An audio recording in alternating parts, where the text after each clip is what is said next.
All right, I'm going to go ahead and get started. So you all can see my PowerPoint presentation, correct? LoProCO? Okay, excellent.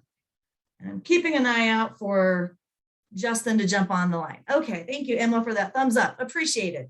All right, so good afternoon, everybody. My name is Chef Jessica, and I am with Nourish Colorado. This is our October LoProCO call. So a quick debrief, we are doing monthly calls all about topics surrounding farm to school.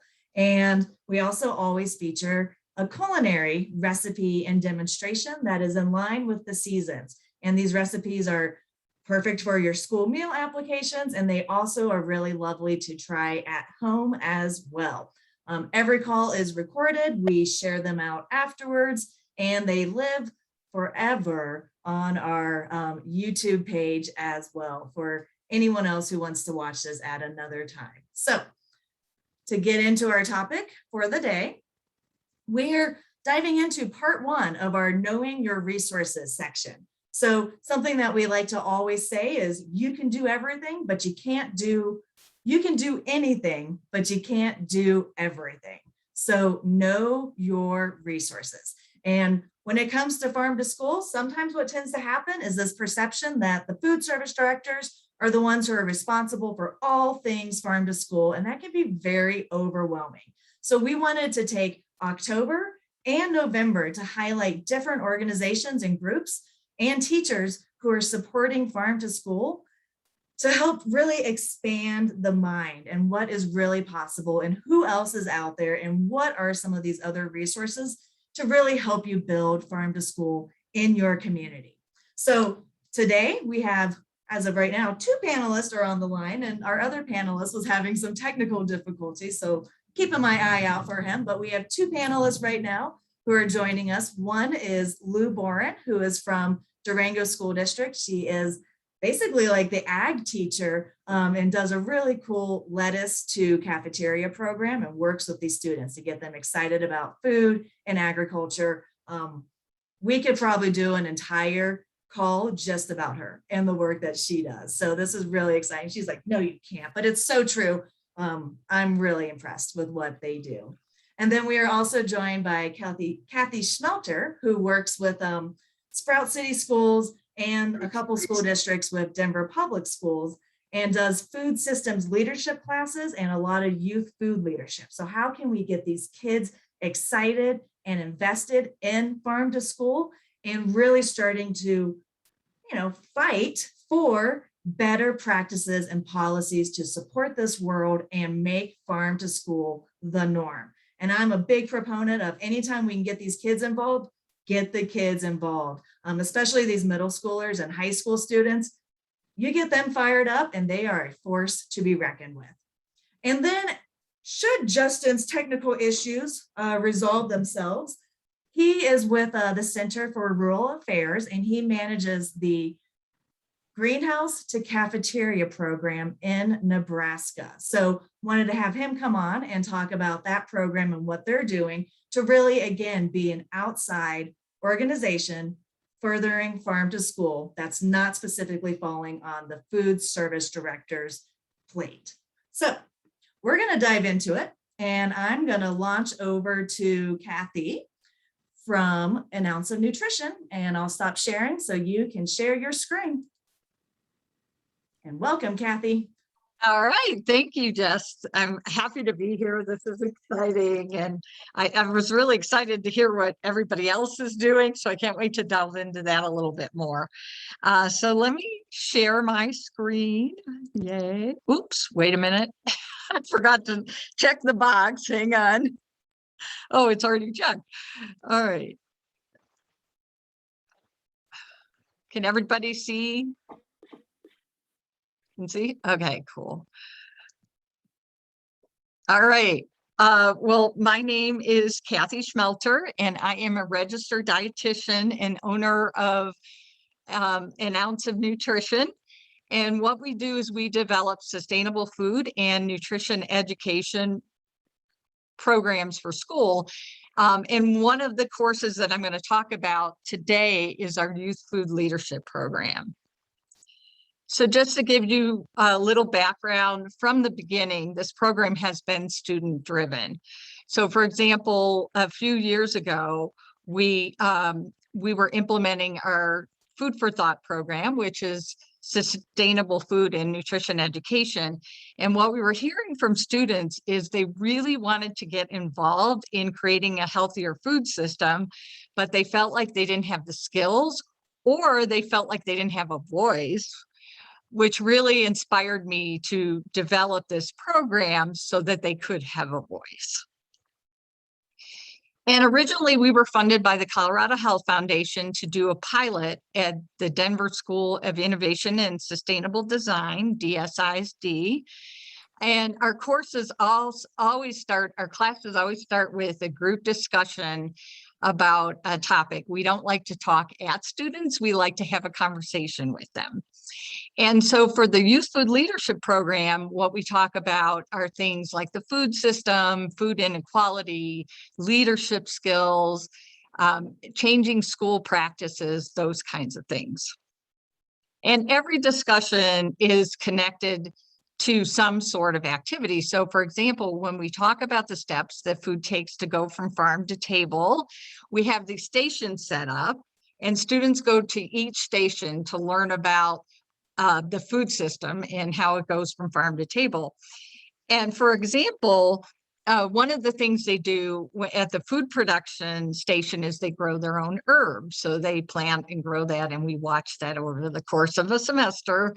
For the food processing piece, we have them make their own peanut butter. So it's really fun.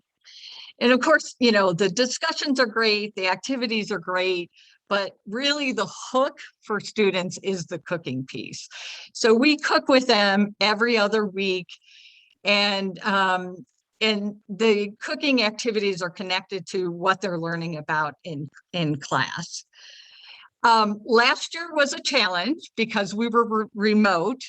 And so what we ended up doing is we would send gift cards to students via email, and then they would shop for ingredients, and then they had to make their recipe during class. We made sure they had their video on so we could tell they were doing it.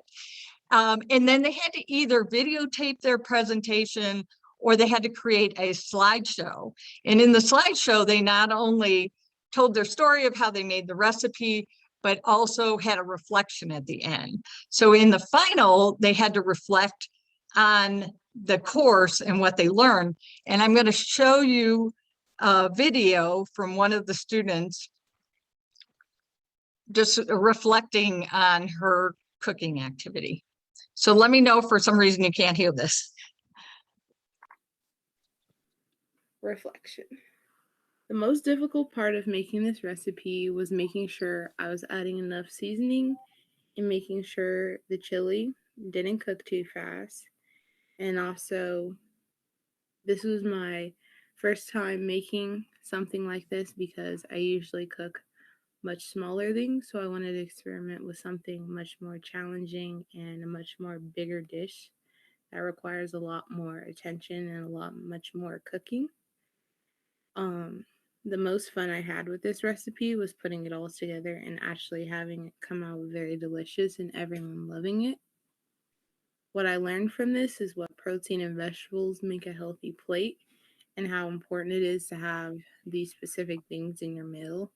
Like now I have protein in my diet, I have more vegetables, I drink more water, I watch my calories, I watch my sugar intake. So overall, like this class has taught me like how to watch my carbs in my diet and how to like eat healthy and like what things can like cause like specific things and like health issues, because like diabetes and high cholesterol and all of those big health issues do run in my family. So this class definitely has taught me how to eat healthier and become more healthier, so I can be more healthier for myself.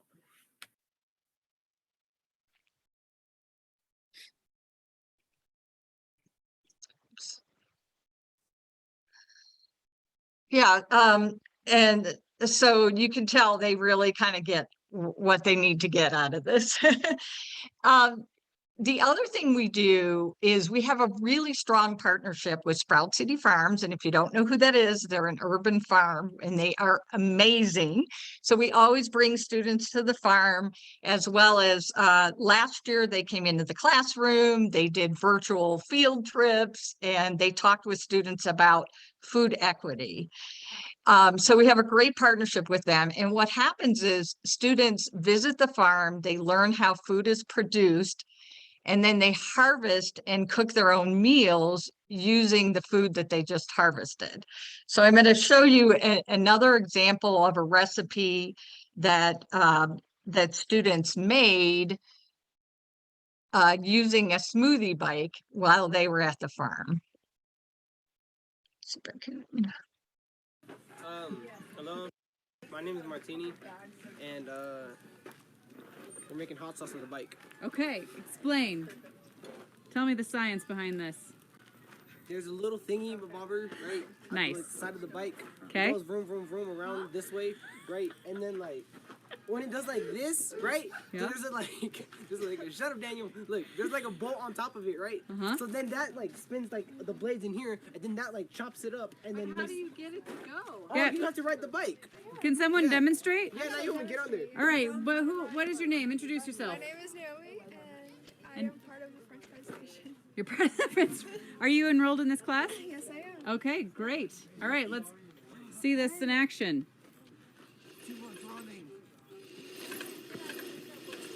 Oh my goodness. This is so awesome.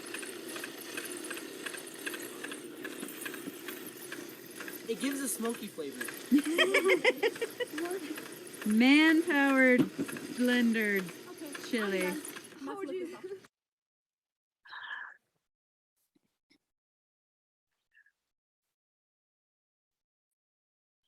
Yeah, so they actually made a recipe that, oh, some reason this isn't coming up. Ooh.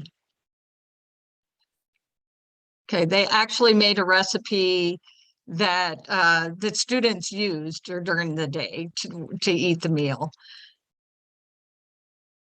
And so other things that we've done is we've had a bunch of community partners come to the farm and share what's possible for students to get involved in creating a healthier food system. So for example, we had Live Well Colorado, that's now Nourish Colorado, come in and talk with students and meet one-on-one with them. And then when students return to school, they have to pick an initiative that they want to work on. And the students at DSISD, what they chose was they wanted to make this program and nutrition education a graduation requirement at not only their school, but also the DPS district. So yes, so we are definitely working towards that right now. And what they did was they put together a presentation for their principal, and these are just some of the topics that they went through. So they took like all the topics in the curriculum and went through and said, hey, this is what students want to learn about. So they presented this to their principal, and the principal was so blown away that she approved this moving forward. So to start making it a graduation requirement, she moved the nutrition education into PE last year, so that was a graduation requirement, and we still continued with this course as an elective. The principal now has moved both PE and the Youth Food Leadership Program into PE so that every 9th grader has this course and it's required for graduation. So yeah, it's pretty exciting. Additionally, students themselves worked on recruiting other students to participate in the program. And so last year we had one of the founding students come in, talk to students, and I really wish I had a recording of this because she was so awesome. But really talk to students about her experience. And then she made a video, and I'm only going to show you a part of it, but she made a video on cooking one of the recipes that they made in class to inspire kids to sign up for this program. Hi guys, it's me, Tatiana. And today I'll be showing you a food demo for the health nutrition class. For the ingredients, we'll be using mangoes, kiwi, pineapple, raspberries, blackberries, blueberries, strawberries. Also going to need coconut milk.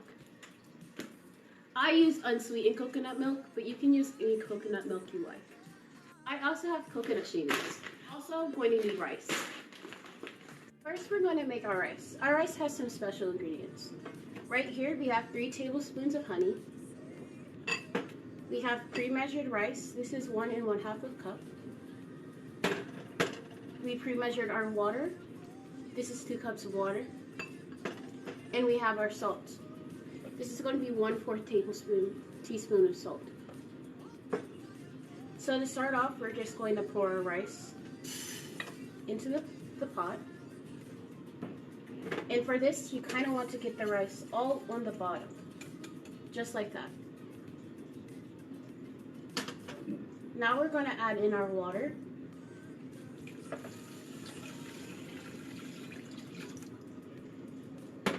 And then we're going to add in our 3 tablespoons of honey.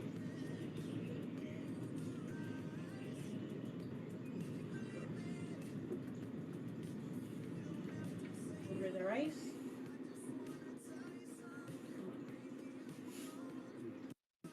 So now that we have all ingredients, we're going to mix it together.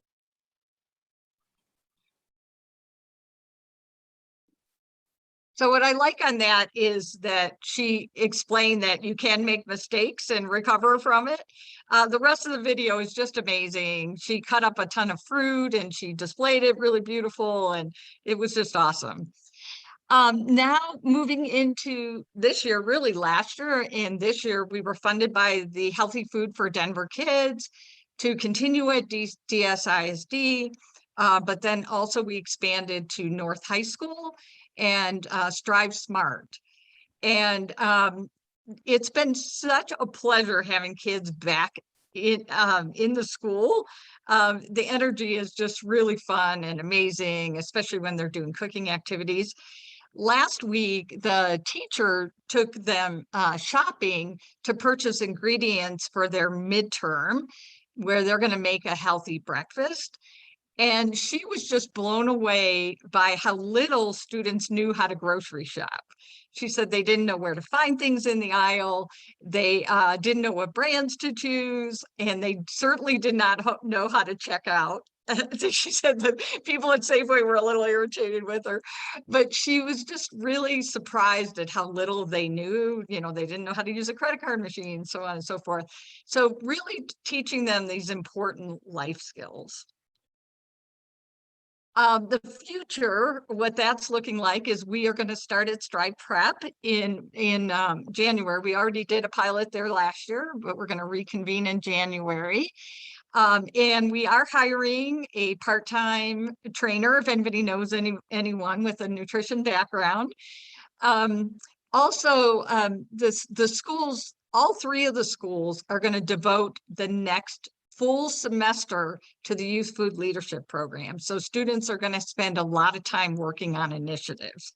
So we're really excited for that. That's all I have. Thank you. I will stop sharing.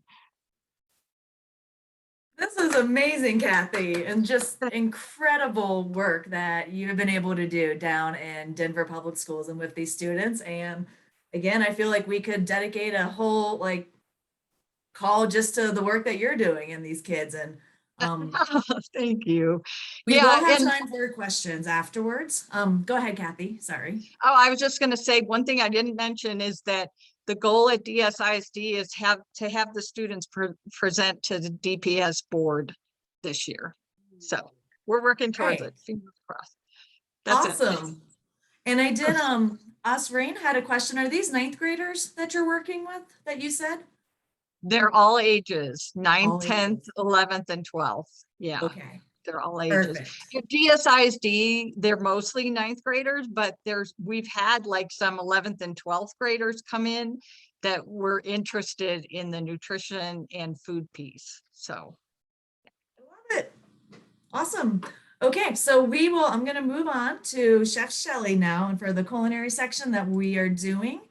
And again, Kathy, there's a couple extra questions coming into the chat box for you as well. And we'll have some time at the end too. So Chef Shelly, it is time for you to shine. And you are muted right now. Okay. Hi, I'm Chef Shelly, and I am a chef consultant with Nourish Colorado. I've been doing this work with Live/Nourish for, I don't know what we said, 13 years, maybe something like that.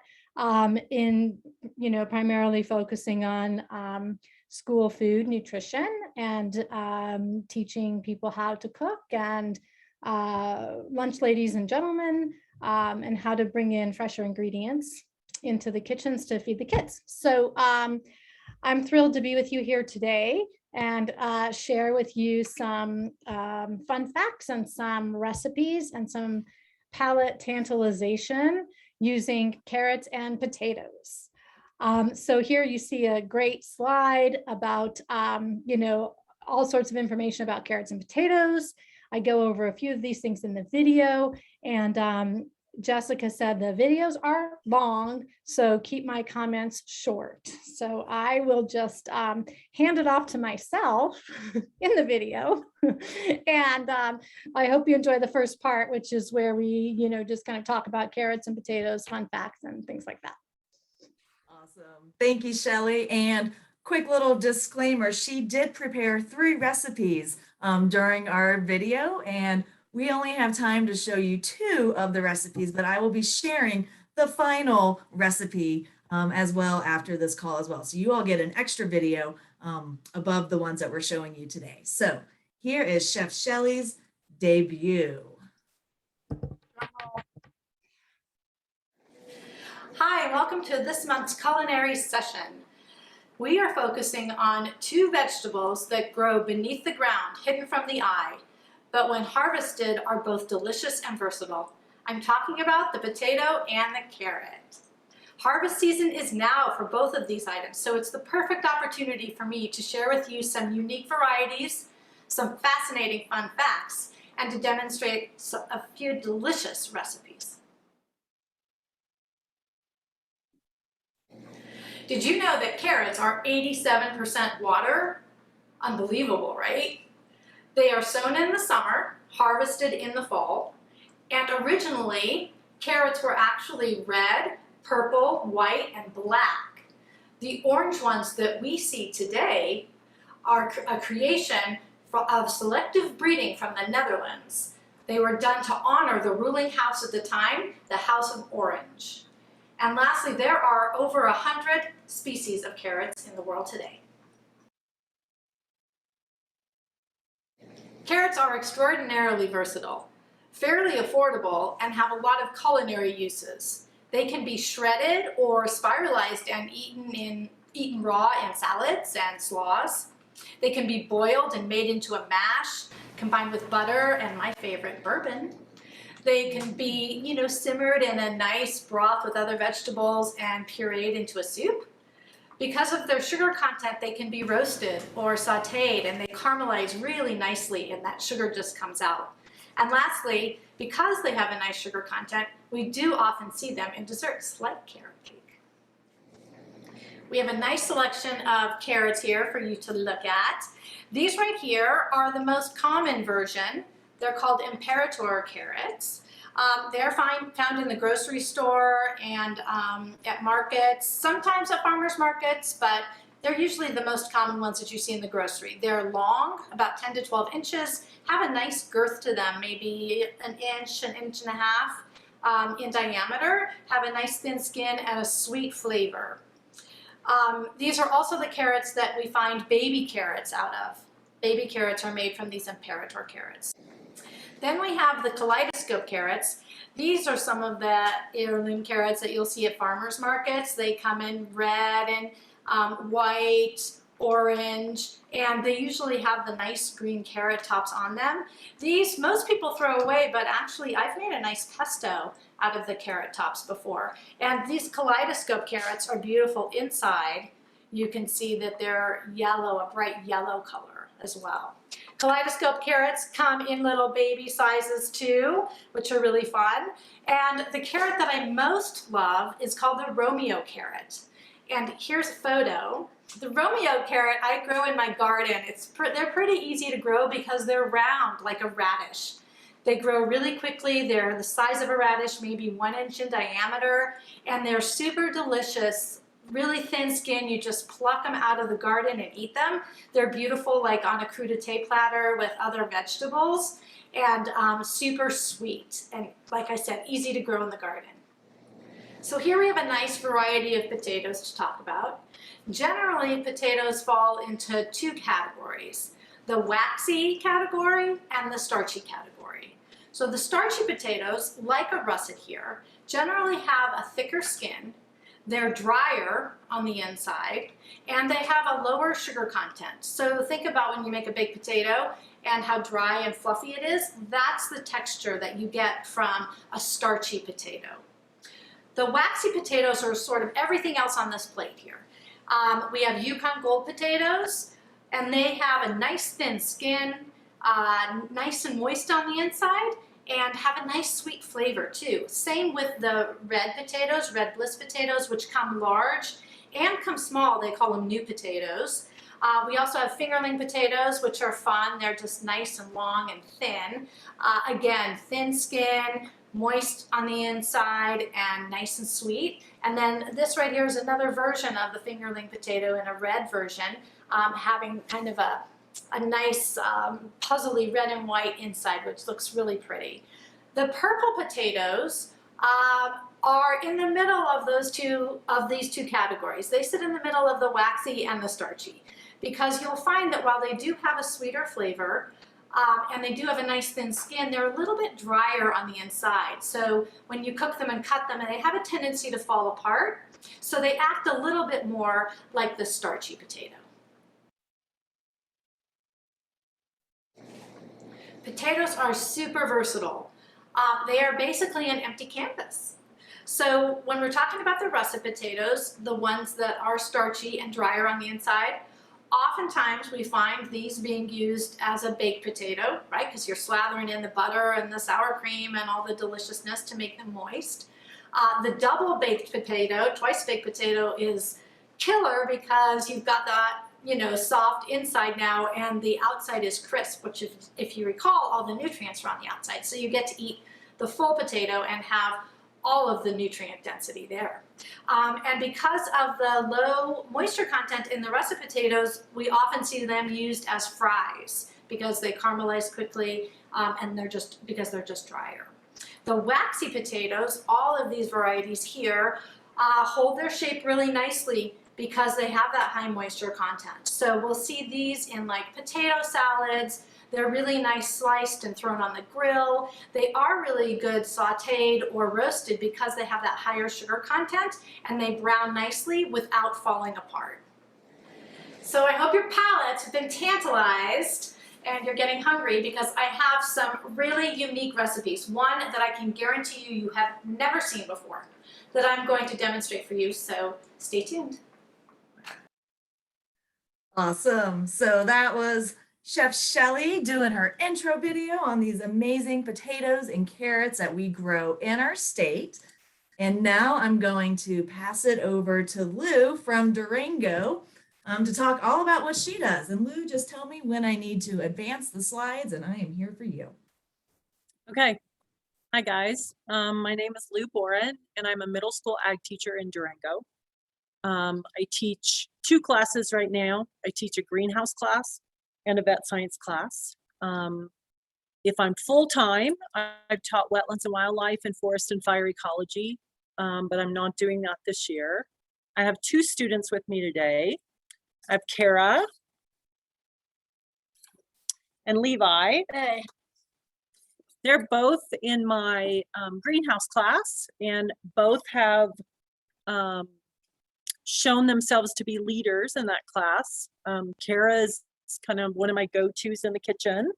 I can ask her to do pretty much anything. And Levi is really dealing with the hydroponics for me. So yeah, which is very nice to have somebody that's got my back on the hydroponics. So I started teaching. I taught middle school science for 10 years at a parochial school here in Durango. I joined the public school system, had taught agriculture, was there for 3 years. And then in 2017, the superintendent at the time encouraged me to apply to teach middle school ag at Escalante.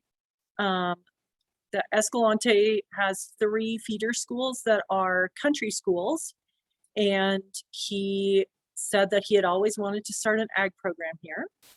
There was no existing ag program. And so I got to build my program from the ground up. I get to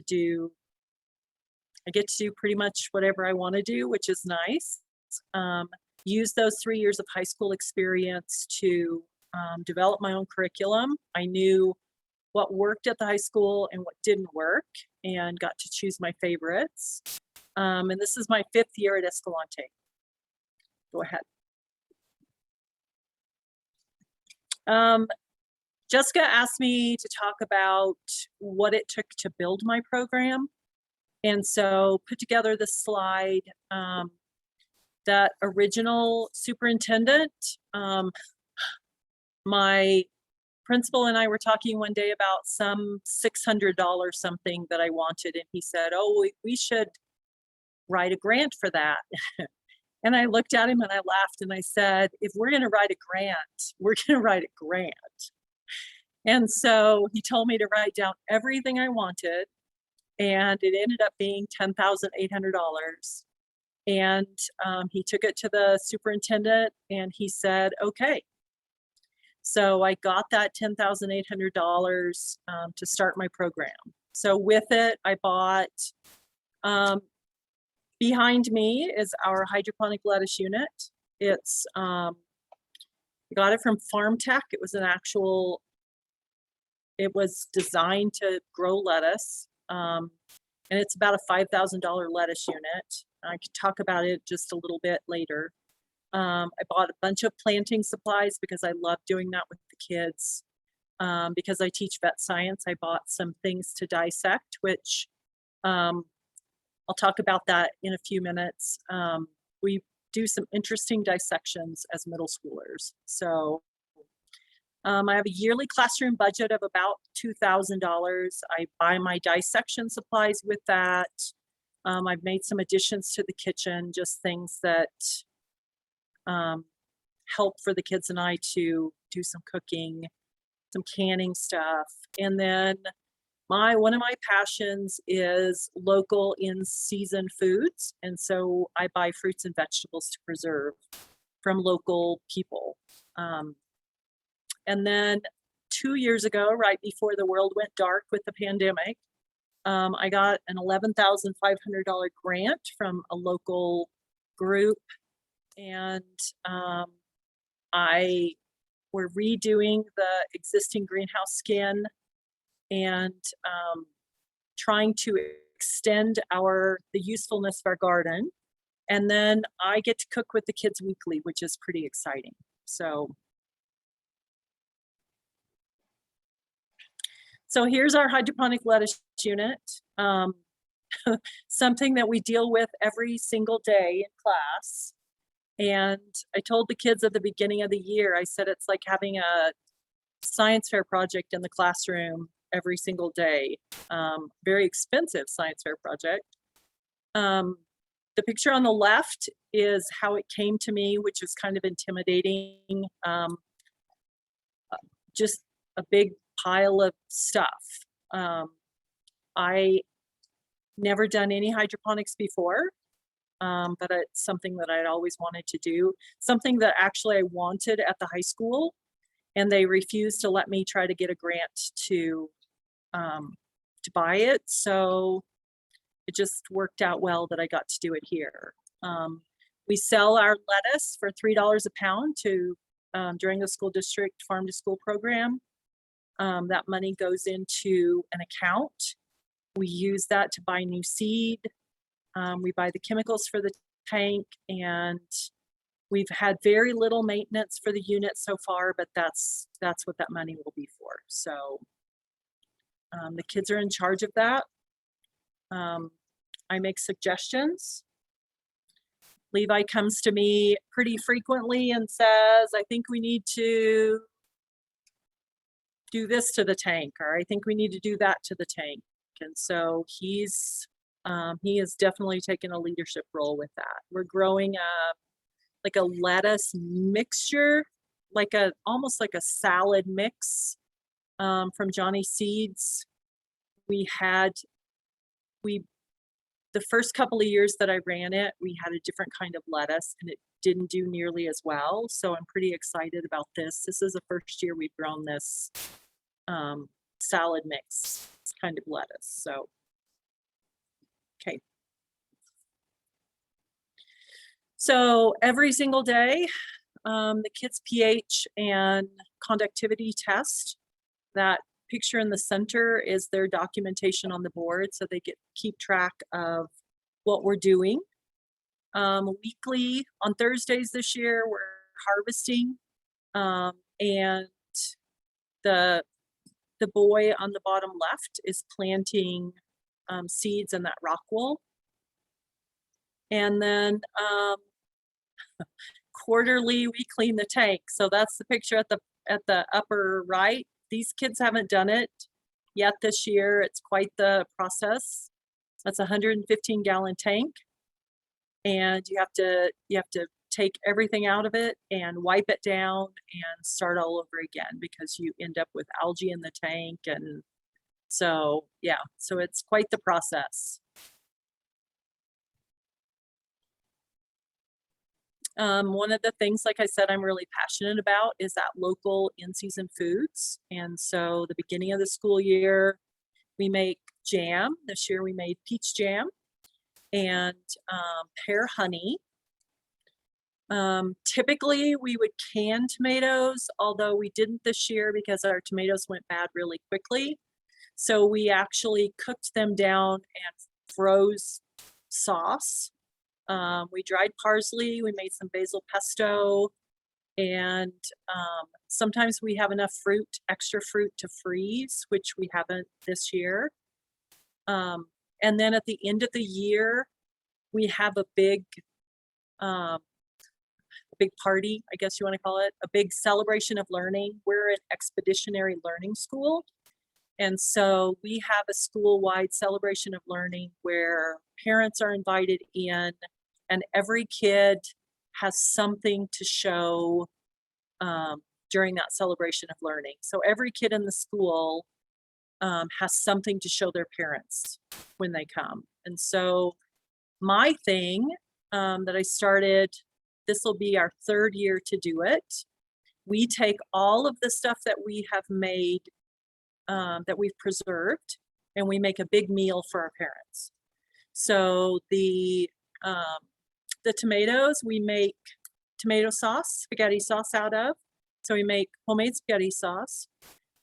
We make homemade bread so that the parents can try the homemade jam. And typically, depending on how much fruit we have, which this year it's been pretty tight, we would make pie filling, and we would make homemade pies. So I don't know that we'll get to do that this year, but we'll definitely do the tomato sauce and the yeah, I'm like too many things going on in my head at one time. So we'll do the tomato sauce and the bread for the jam.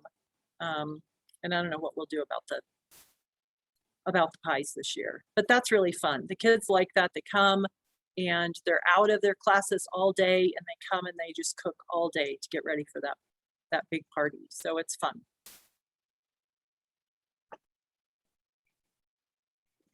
A couple of times now we've done a big spring plant sale. That we have a garden and a greenhouse, and the kids the plants that we grow in our classroom, we use the seedlings for our own garden. And then I've made up to $2,700. Yeah, the year of the pandemic, we had just planted everything when the world went dark. And the school district went ahead and let us do our plant sale, and I made $2,700. So yeah, it was crazy. So that money again goes back into my program to buy things. So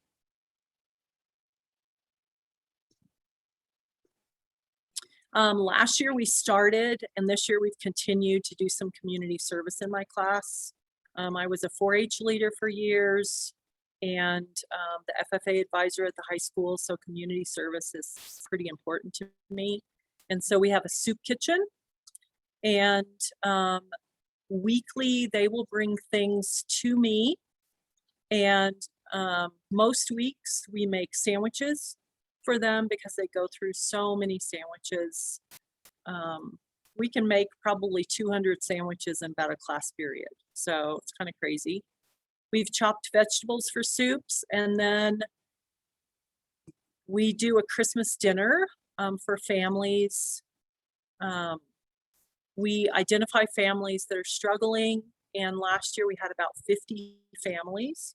The soup kitchen donates the turkeys for that, and then we made the pies, and the kids actually gathered the rest of the materials. So we made boxes, and the families came and picked up their Christmas dinners right before Christmas. So that was fun. This is my vet science class. Jessica has giggled about the crazy things that we do. My 7th graders study reproduction and genetics. We do dissections. We dissect pregnant livestock uteruses, so that's kind of fun. And then they create a breeding plan, which we're just getting ready to start now, about halfway through the semester. And then my 8th graders study mammalian digestive.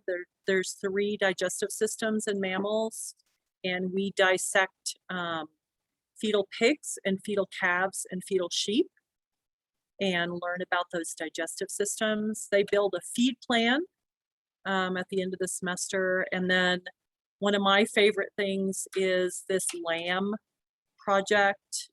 The first year I was here, I asked my principal if I could I could bring orphan lambs to school, and he kind of laughed at me when it first started, but I go to the sheep ranch, or at least I did last year, because we couldn't put kids on a bus, so there was no field trips. Typically we would go to the sheep ranch, and we would bring back orphan lambs on the school bus, which is kind of interesting. Last year I just went and picked them up. We brought them back.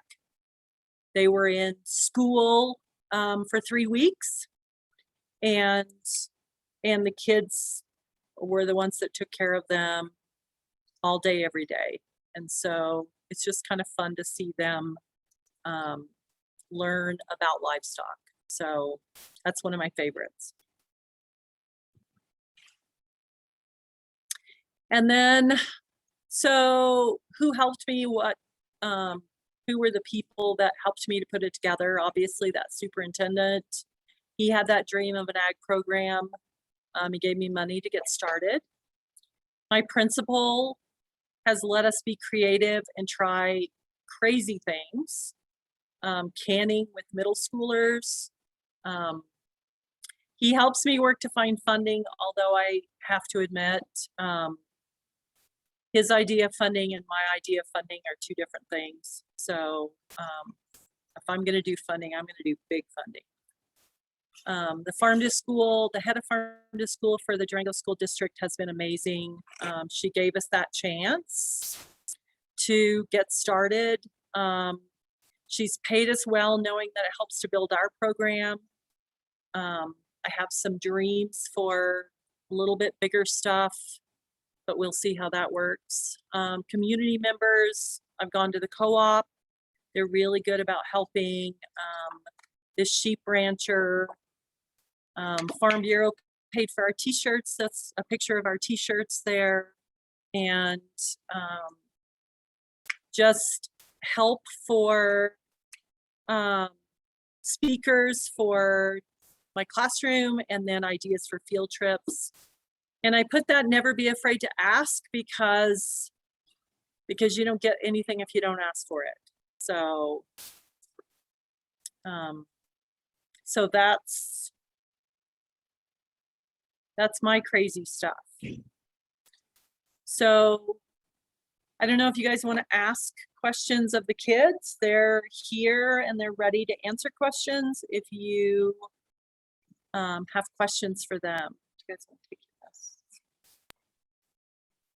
And I am just being aware of time. I had a feeling that this call actually should probably have been like 1 hour and 15 minutes.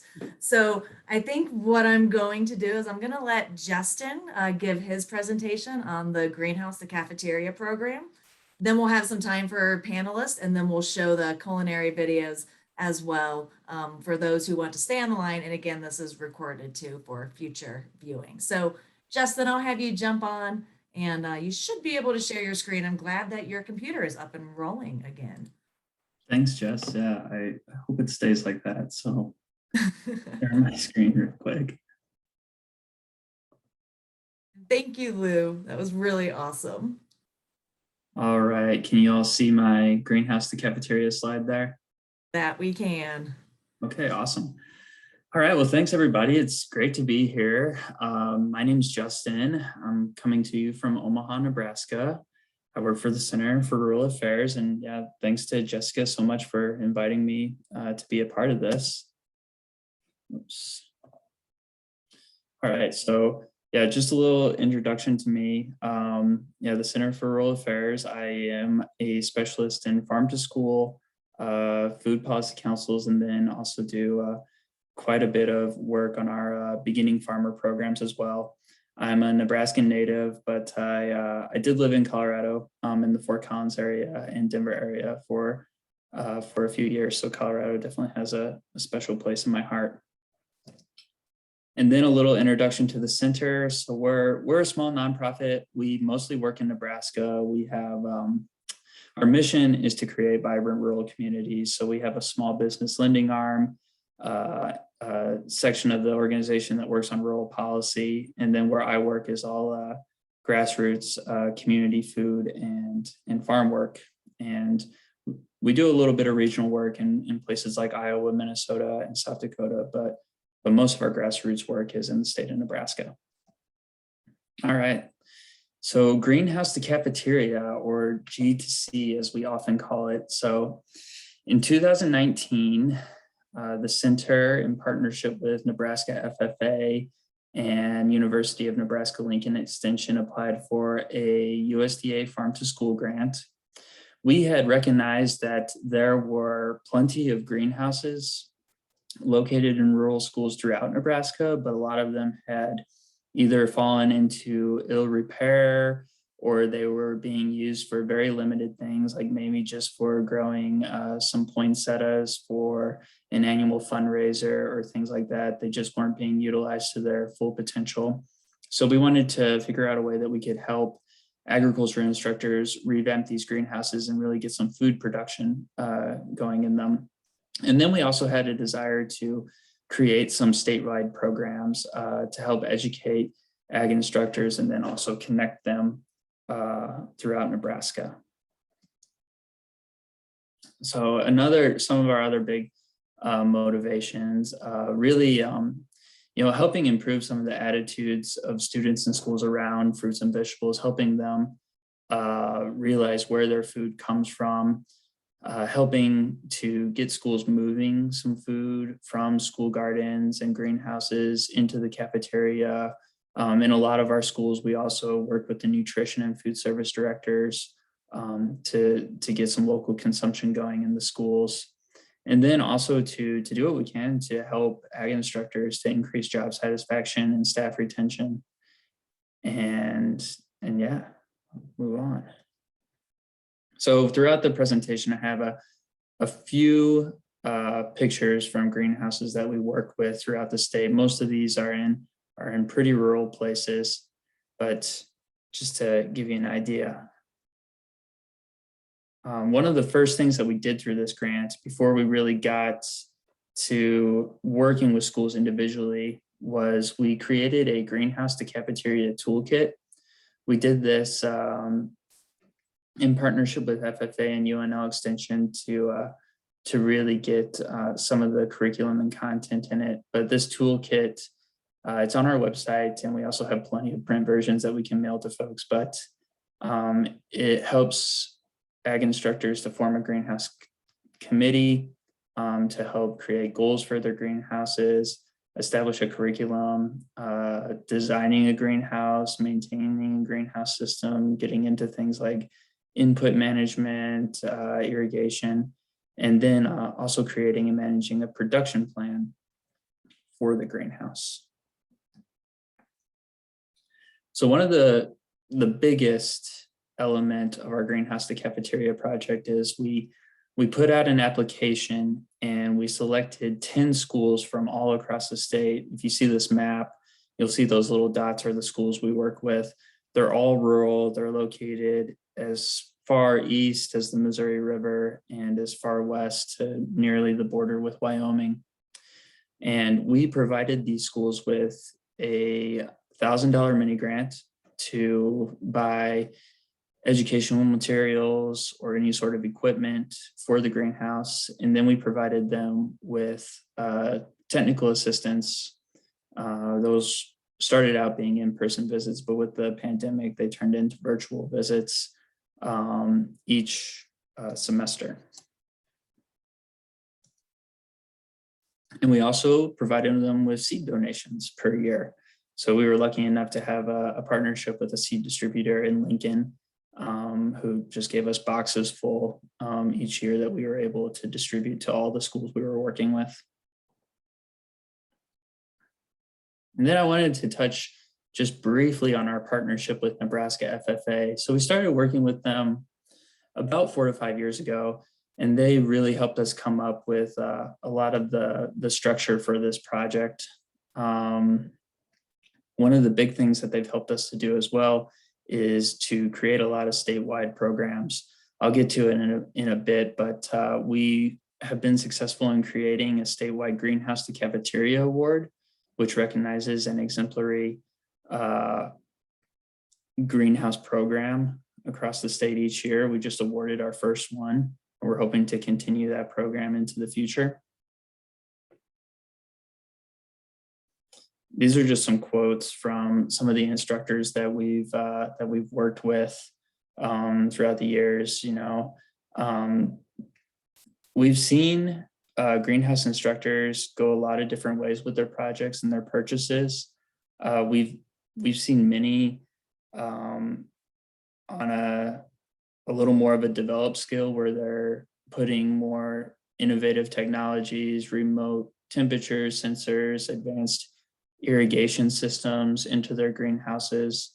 We've seen others that are just getting started and actually have just gotten their greenhouses up and running and use their mini grants to buy educational materials or really just make a long list of tools and gloves, shovels, wheelbarrows, things that the students need to work with in the greenhouse and the outdoor gardens that they might have.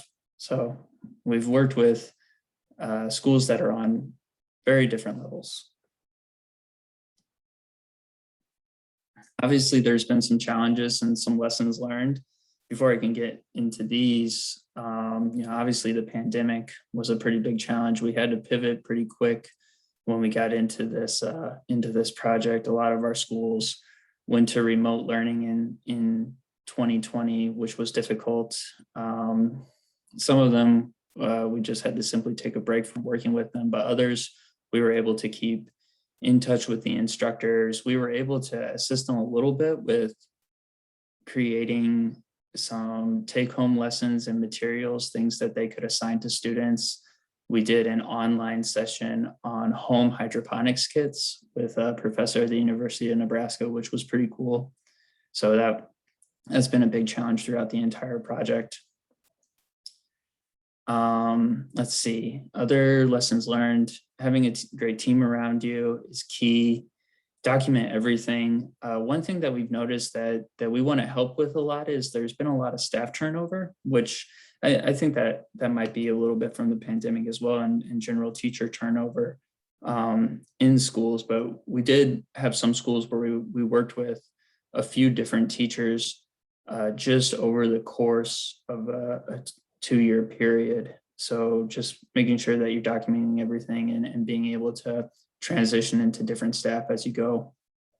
Something that we always tell schools is start small, go for the low hanging fruit, the easy wins.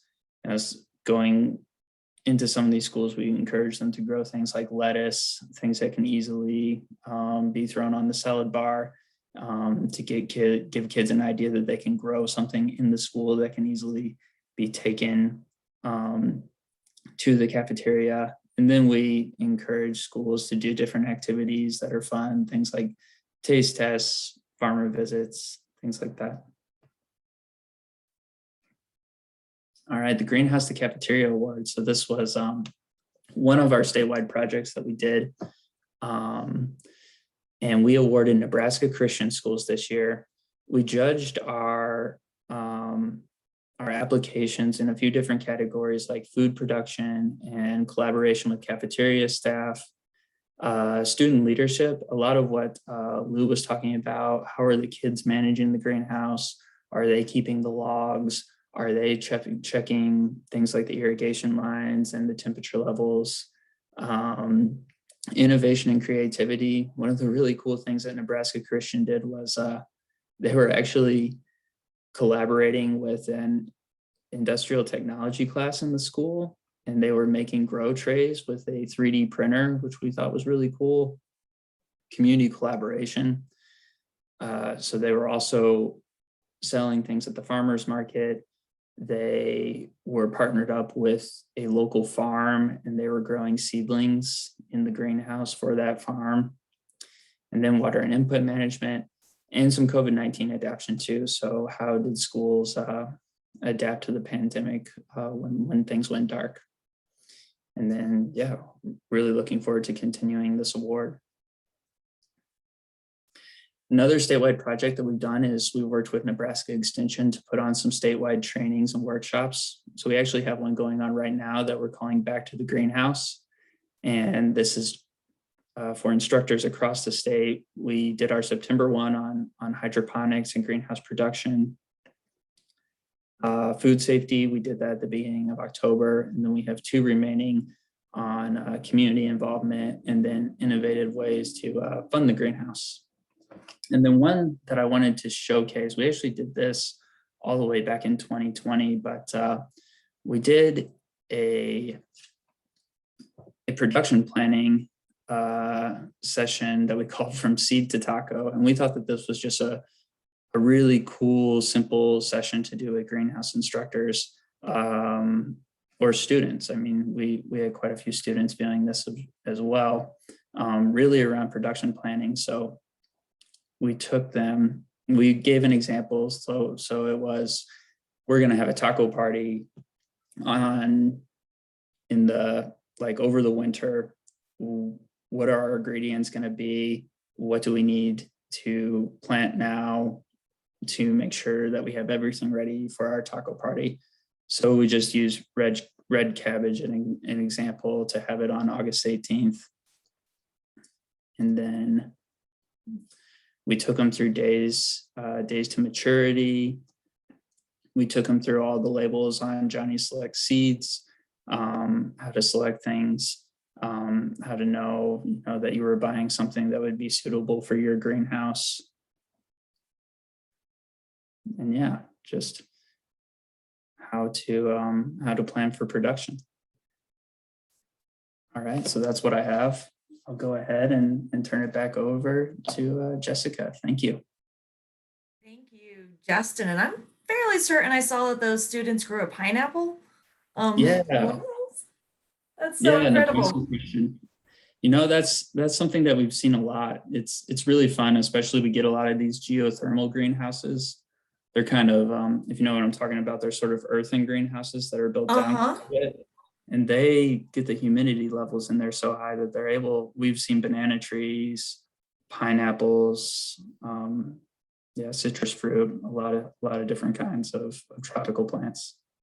Wow, that is incredible. Thank you for sharing. And I do want to note that it is 2:00. I again suspected that this would happen. So I wanted to open up to see if anybody had any questions to ask of the panelists. I know Kathy has to jump off and run to another meeting. Justin, most likely you're jumping back onto the training program that we are dipping out on right now. So if anybody has any questions, feel free to unmute yourself or type them into the chat box. And then I plan on staying on the line, and I'll play at least Chef Shelly's culinary video. We might even talk offline about maybe weaving it into our call in December, where Chef Shelly is actually going to do a live culinary demo featuring quinoa. So we might just, divide and conquer and make that happen as well. But any questions for both Lou and or Justin while they are on the line, and that we have them here? No pressure either.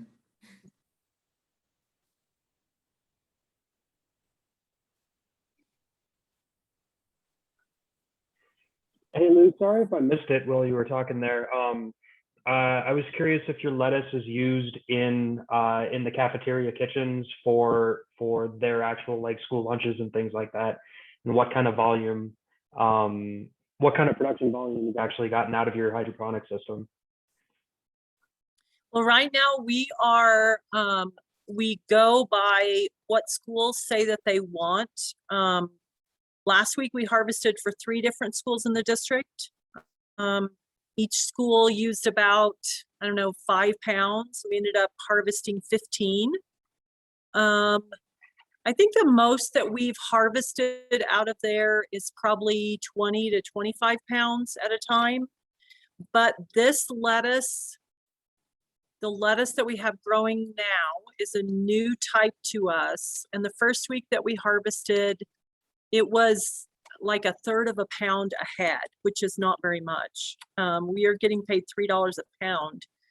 So that was more than 50 heads.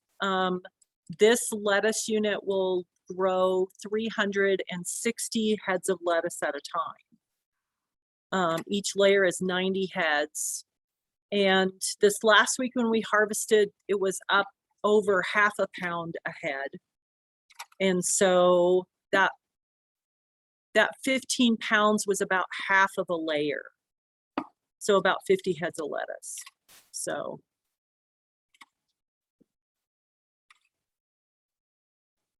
Awesome. And I will also comment that I love that Justin, when he was working with his school districts on the cafeteria programs, the whole concept of starting small.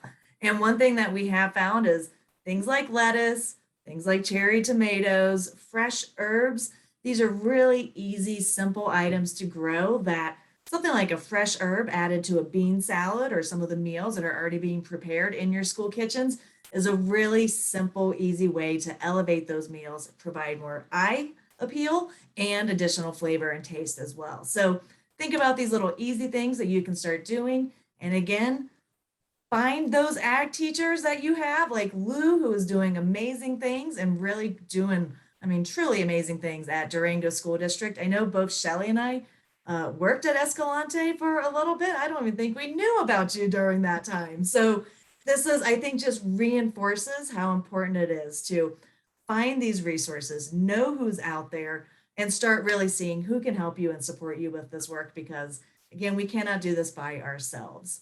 So I'm going to probably call this. I'll stay on the line after with Shelly and we can talk about our plan. I'll make sure to share the videos out as well, because I'm not going to lie, Shelly's recipe for carrots and grapes is absolutely positively delicious. And I want you all to be able to see that recipe and potentially get to make it. And so I'll share that after the call. And then Lou and Justin, if you had any additional resources, please feel free to pop them over my way and I'll make sure those get distributed out. And just for reference, 2 more calls are coming up November 9th. We've got 3 more panelists joining us, and we're going to be doing beets and pears on that call. And then, as I mentioned, on December 8th, we're doing a live culinary demo with Chef Shelly and doing a little bit of a trip down memory lane, which might be just the time that we share our carrot and potatoes recipes as well. So thank you all so much for joining us. I hope you got some really good ideas, started planting some seeds for the future, because now's the time to start planning. Thank you, and Bye. enjoy the rest of your day. Thank you. Bye, everybody.